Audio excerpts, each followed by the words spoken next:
NFL wildcard weekend is officially in the books. 12 teams entered, 6 teams advanced, and no one put forth a better individual performance than that man right there. Kansas City Chiefs quarterback Patrick Mahomes, who gave Pittsburgh Steelers quarterback Ben Roethlisberger a retirement present in the form of a 21-point loss by throwing 5 touchdown passes on Sunday night. Look, some would say Nathan Chen on the ice is poetry in motion.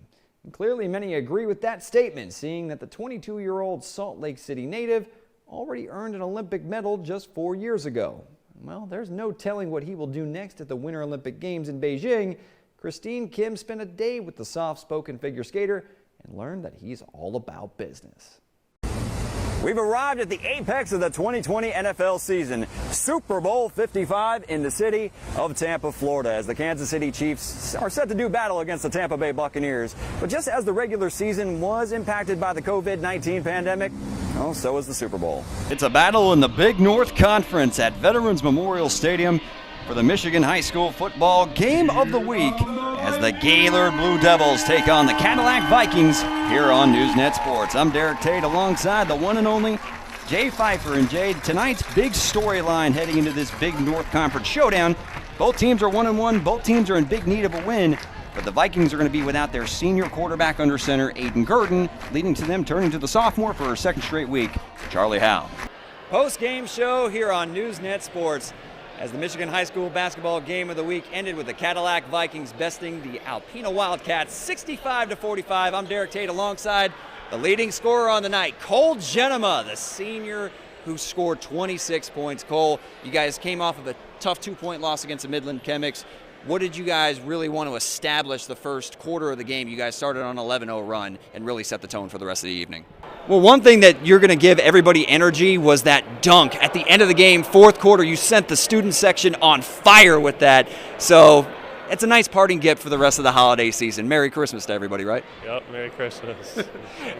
Yeah, no problem. And that's Cole Genema, game high 26 points as the Cadillac Vikings improved to 3-1 on the season with a 65-45 win over the Alpena Wildcats. For Dan Gussert, I'm Derek Tate. Have a great holiday season, everybody. Merry Christmas, everybody. It's time for sports. I'm Derek Tate. And if you find yourself catching this sportscast by the Christmas tree, allow me to wish you a very Merry Christmas. And for those of you Christmas movie aficionados, you'll recognize little Kevin McAllister's screaming face from Home Alone. Well, I made the same exact face last week when the Detroit Lions extended their winning streak to 2 games at the expense of the Arizona Cardinals. Well, unfortunately, to keep that streak alive into Week 16, they'll have to make do without their starting quarterback this upcoming Sunday. We'll start in the world of Major League Baseball, and while the league might be experiencing its first work stoppage in over a quarter century, that hasn't stopped the new manager of the Tampa Tarpons from breaking barriers. Really, nothing has ever stopped Rachel Balkovec from chasing her Major League dreams. And well, her dreams became a reality when the New York Yankees named her the new manager of the Tampa Tarpons, making her the first female manager in the history of affiliated baseball. A feat to her that seemed incomprehensible just a decade ago. I'm Derek Tate, and may I have this dance, or is it a curtsy? Either way, everyone here at NewsNet said, no thanks, Derek, I don't want to dance with you. So perhaps you will, as we are nearing March Madness, and me oh my, did we have a ton of candidates vying for the title of Cinderella at the big dance. So it was just a fantastic performance across the board. And really, this team has as much momentum as you would want heading into the postseason as they have their eyes set on going back to Ford Field to the state championship game.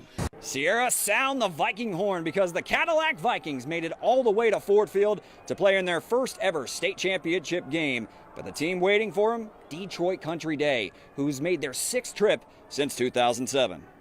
And we'll stay in the NFL, and with another week of action officially in the books, there was one standout performance that really stood head and shoulders above the rest. While Joe Burrow can't quite light up that victory stove like he did at LSU quite yet, his Week 16 performance was certainly one worth celebrating. Both Nick Chubb and Kareem Hunt scored 2 touchdowns, while the Ravens long-term looks like they're going to go as far as Lamar Jackson can take them, and tonight he took them to a victory. But unfortunately, we've taken you as far as we can go on this NFL special. For Jay Pfeiffer, I'm Derek Tate, and we'll see you next time. 4:45 remaining in the opening quarter. Tie ball game at 6-all. 1st and 10 Cadillac. Gurdon back to pass. Lets it rip, looking for his man on the post route, and he drops that one right in the bucket. Gorgeous looking throw from Aiden Gurdon, and he's connecting.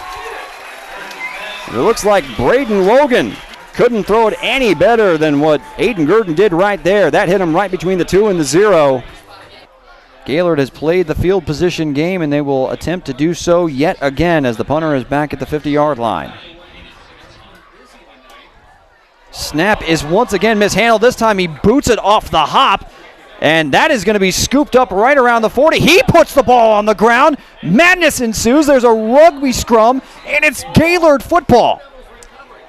Well, that is what we call a circus play here in the biz. All sorts of bad things happening on both sides of the ball, and results in a Gaylord football in Cadillac territory. Is that what you call that? I've never seen that on a football field before. I'm having a hard time trying to describe it, Tate.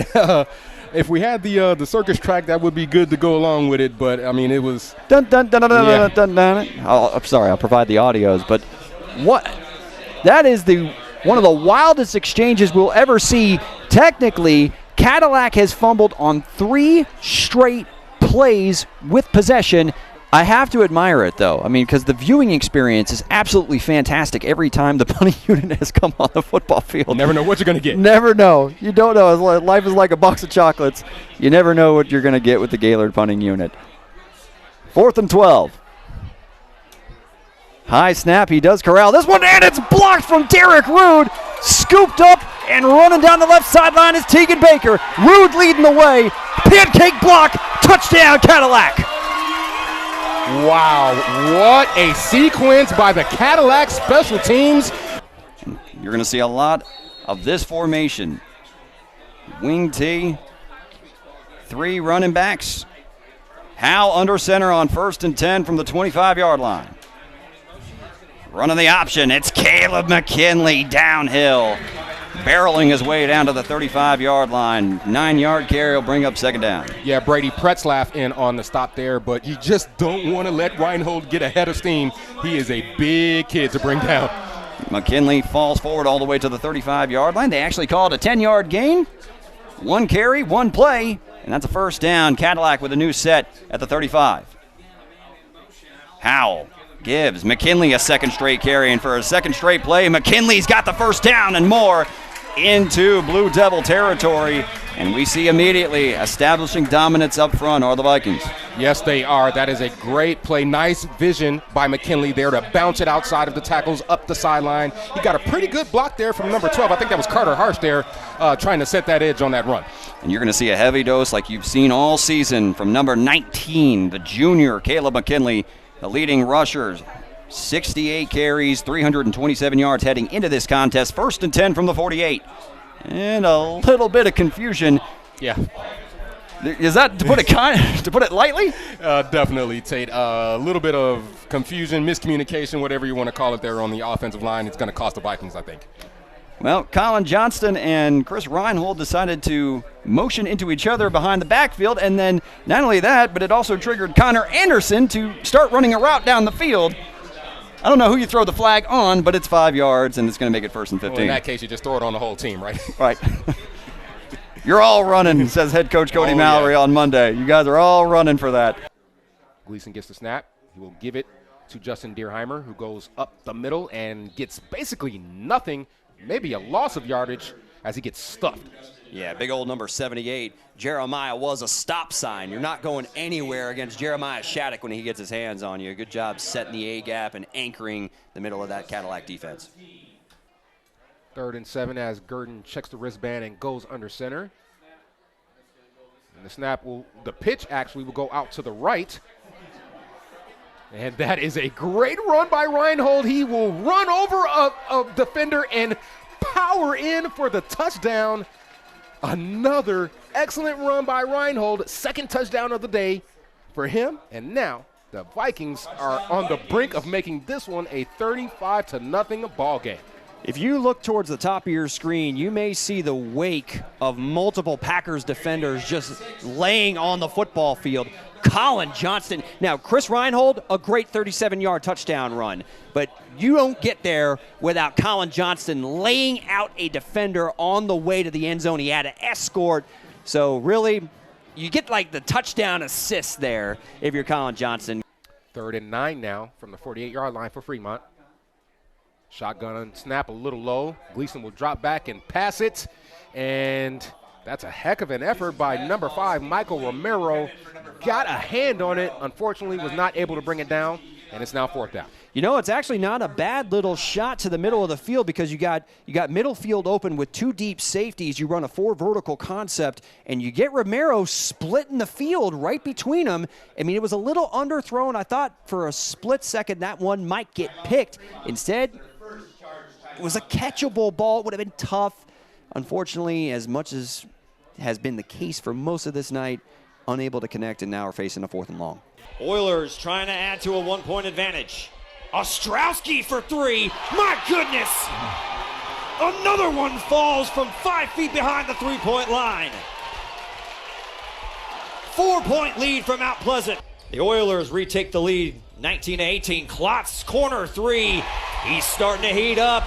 Back-to-back triples from Levi Klotz. Vikings trail by 2, just under the 3-minute mark.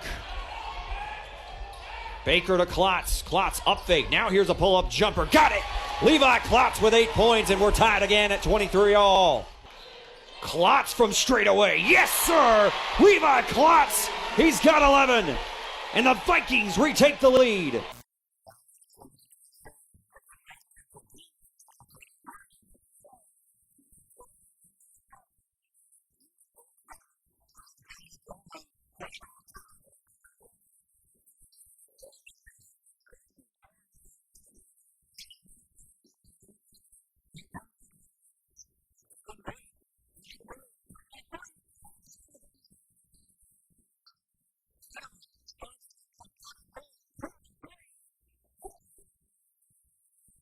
Luckily, the Bucs got their stuff together offensively later in the game, and boy, was this one a thing of beauty. The Bucs are facing a 3rd and 4 just inside Vikings territory. They're in a tight 2-by-2 formation out of 11 personnel with reduced splits inside, and it's the Vikings who again are in a single high safety look, which has been telling Brady cover 3 throughout most of this game. Minnesota is showing a 5-man pressure, but at the snap, they drop into an 8-man cover 3, and this is Brady ball right here, baby. Watch him casually go through 4 different reads on one play.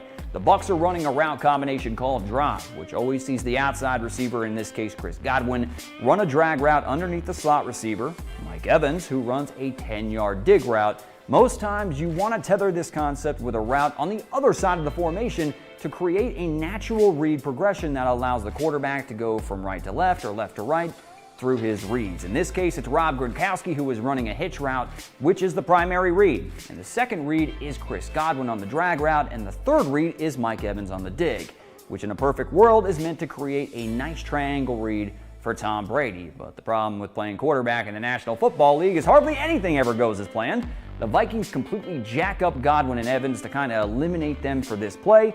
So what does that mean? It's Miller time, baby. With Gronk on the hitch and Evans on the deep cut, deep middle safety Anthony Harris takes the cheese on the action going on in front of him, leaving this speedy Scotty Miller with a hell of a lot of room to win on the post route. And this ball is dropped right in the bucket to Scotty Miller for the 48-yard tutty.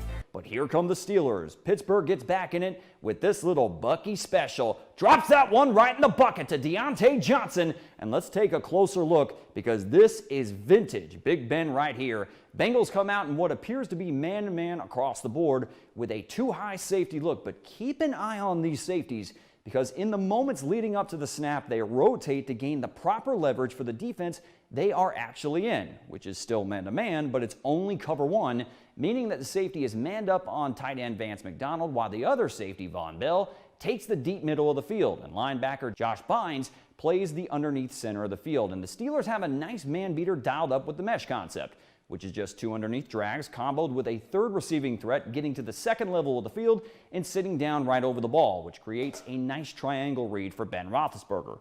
1 to Claypool, 2 to McDonald, 3 to Juju, but he has one more option on this play, Deontay Johnson, because if Ben likes the pre-snap matchup, he can take the shot on the go route, which he does, and it's by far his best throw of the night. to get the Steelers back into the game. But ultimately, it just wasn't their night. And this Ravens rushing attack makes you pick your poison on nearly every single play. And later in the drive, Ravens facing a 4th and 2 when it's lights, camera, Jackson.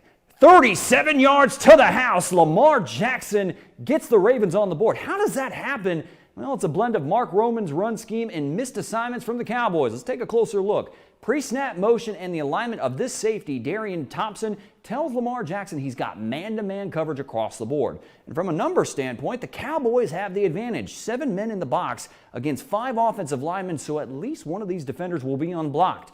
Greg Roman dials up a quarterback counter concept where he sends a combined 672 pounds of grown man, the left tackle Orlando Brown Jr. and the left guard Bradley Bozeman, to pull across the formation, while the other 3 offensive linemen all block down.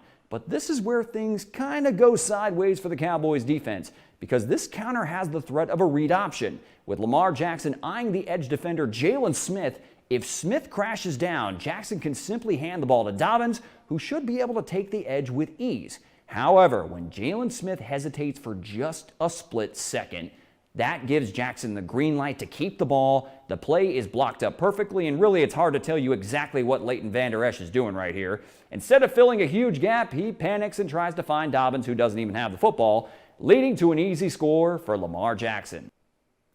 To Jerry World we go, where there's a buzz in the building for the resurgent Dallas Cowboys.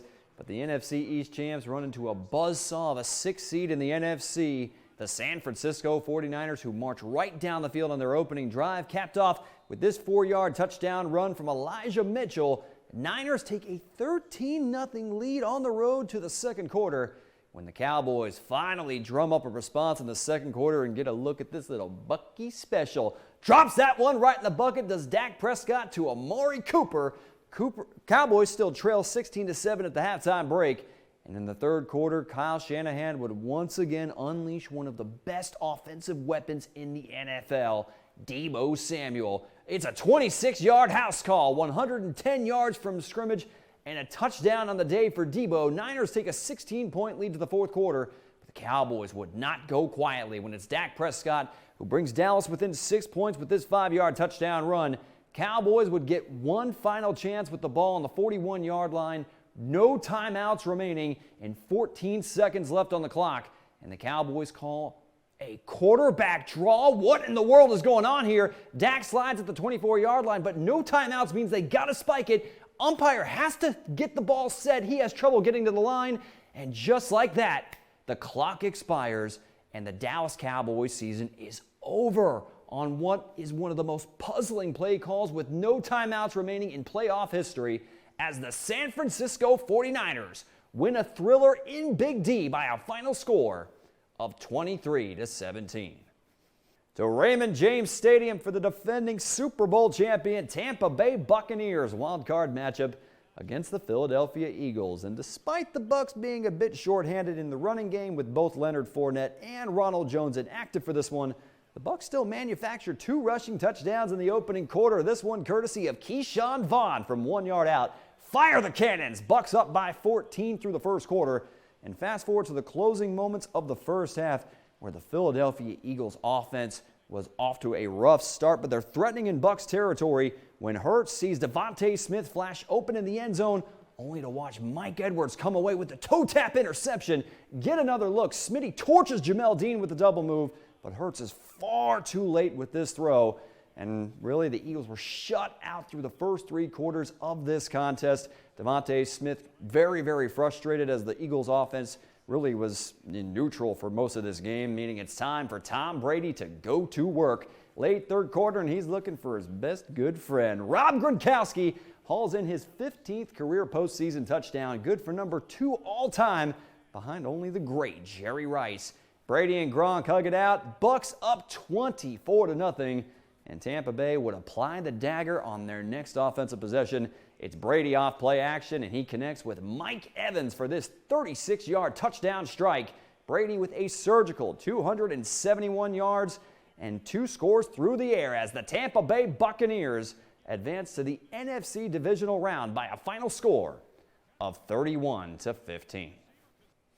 Time to bang the drum in Kansas City as Priest Holmes is in the house and gets the party started for Chiefs Nation heading into this wild card matchup. But surprise, surprise, we head into the second quarter scoreless, and it's the Steelers who get on the board first when fumble, the old scoop and score from T.J. Watt. Steelers making this game ugly in the early goings. They take an early 7-0 lead, but unfortunately all it did was wake the sleeping giant that is the Kansas City offense, as they would go on to score 35 unanswered points, including this Patrick Mahomes touchdown pass to Travis Kelce from 48 yards out, ending what has been a brilliant 18-year career for Big Ben Roethlisberger as the Kansas City Chiefs advance to the AFC divisional round.